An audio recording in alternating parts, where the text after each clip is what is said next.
Subscribe करें महिंद्रा गुरु YouTube channel को। अगर आपने सब्सक्राइब कर रखा है तो नोटिफिकेशन बेल पर क्लिक करें ताकि आपको सारे वीडियोस का अलर्ट मिलता रहे।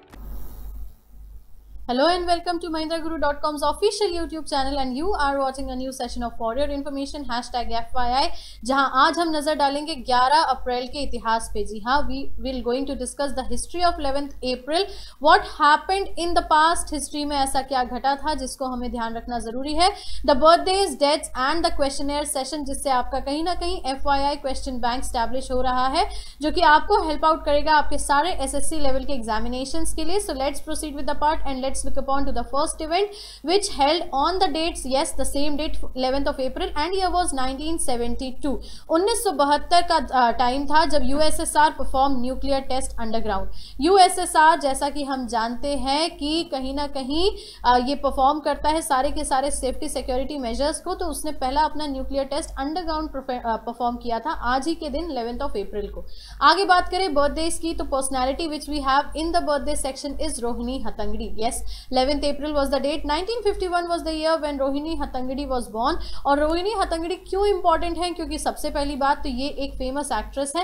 एक्ट्रेस के अलावा she is the only actress who have one the BAFTA awards. Yes, the BAFTA awards for the movie Gandhi, जिसमें इन्हें कस्तूरबा गांधी का रोल प्ले किया था। तो only actress who has got the BAFTA award, so she is the lady जिसका birthday discussion यहाँ पे जरूरी था। नेक्स्ट अगर बात करें आगे डेथ इवेंट्स की, तो डेथ किसकी हुई, पुण्यतिथि किसकी होती है, तो the personality which we have that is Ahmed Ben Bella। 2012 was the year, 11th April was the date when Ahmed Ben Bella died। अब Mr. Bella की अगर हम बात करें तो why he is important? He is important because he was the first president of Algeria। बिल्कुल पहले राष्ट्रपति थे अल्जीरिया के, इस वजह से ये पर्सनैलिटी हो जाती है important.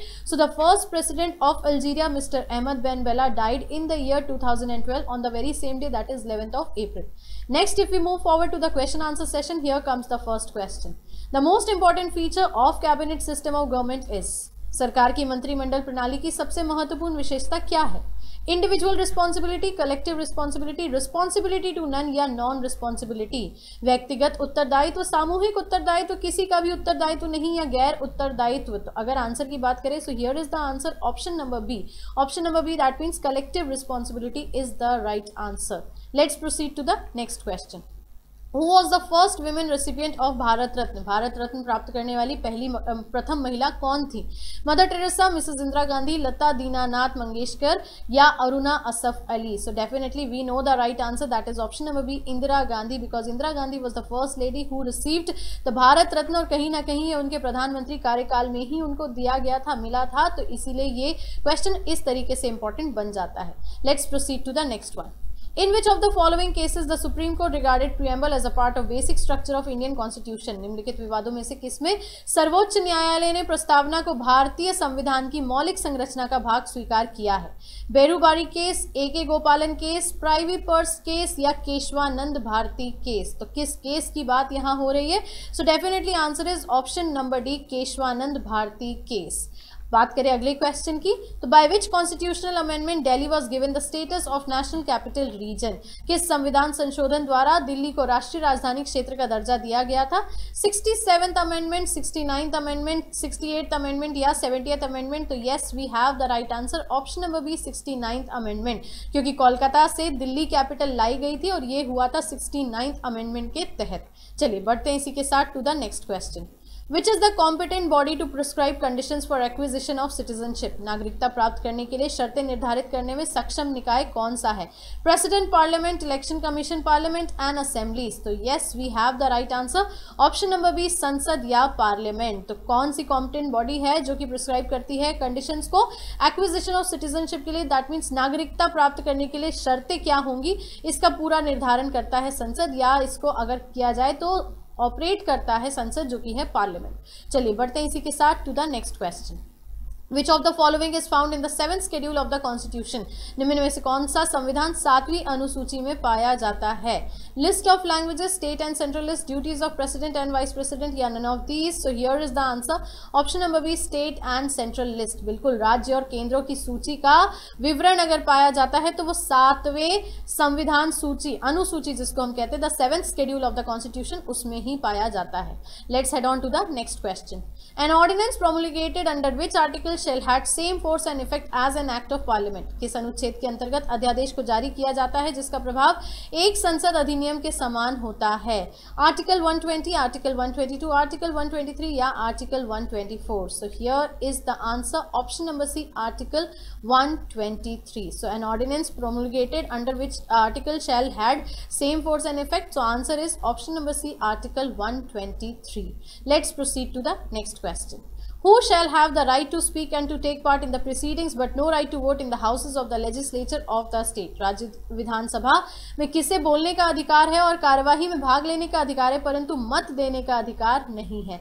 Speaker, vice president, attorney general या advocate general? So yes, we have the answer, advocate general, जिसको हम महाअधिवक्ता कहते हैं. तो वो भाग ले सकता है, बैठ सकता है, सारी बातें कह सकता है, मान सकता है, बट यस, वो वोट नहीं दे सकता, अपना मत सामने नहीं रख सकता, और वो है आपका advocate general. Let's proceed to the next question. As per of Indian protocol, who among the following ranks highest in order of precedence? भारतीय प्रोटोकॉल के अनुसार निम्न में से वरीयता क्रम में शीर्ष पर कौन है? उप प्रधानमंत्री, that is deputy prime minister, former president या भूतपूर्व राष्ट्रपति, governor of state with in his state, किसी राज्य में राज्यपाल, या लोकसभा स्पीकर, तो लोकसभा का अध्यक्ष. तो बात अगर करें इंडियन प्रोटोकॉल के अनुसार कौन है वो ऐसा जो highest in order of precedence होता है?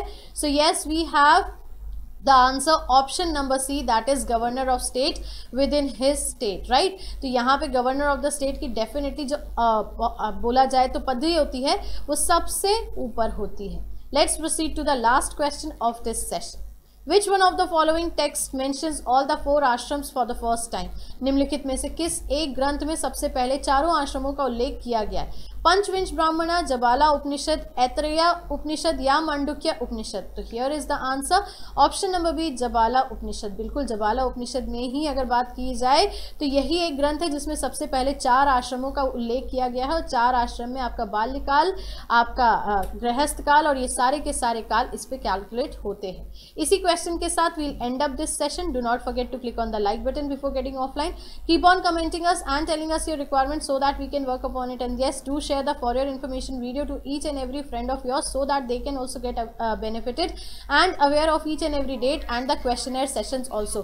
Do subscribe our channel, the new viewers, to get the access of all our videos easily in the coming future.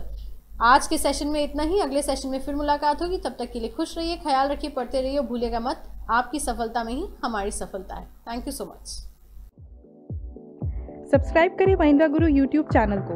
अगर आपने सब्सक्राइब कर रखा है तो नोटिफिकेशन बेल पर क्लिक करें ताकि आपको सारे वीडियोस का अलर्ट मिलता रहे. Thank you.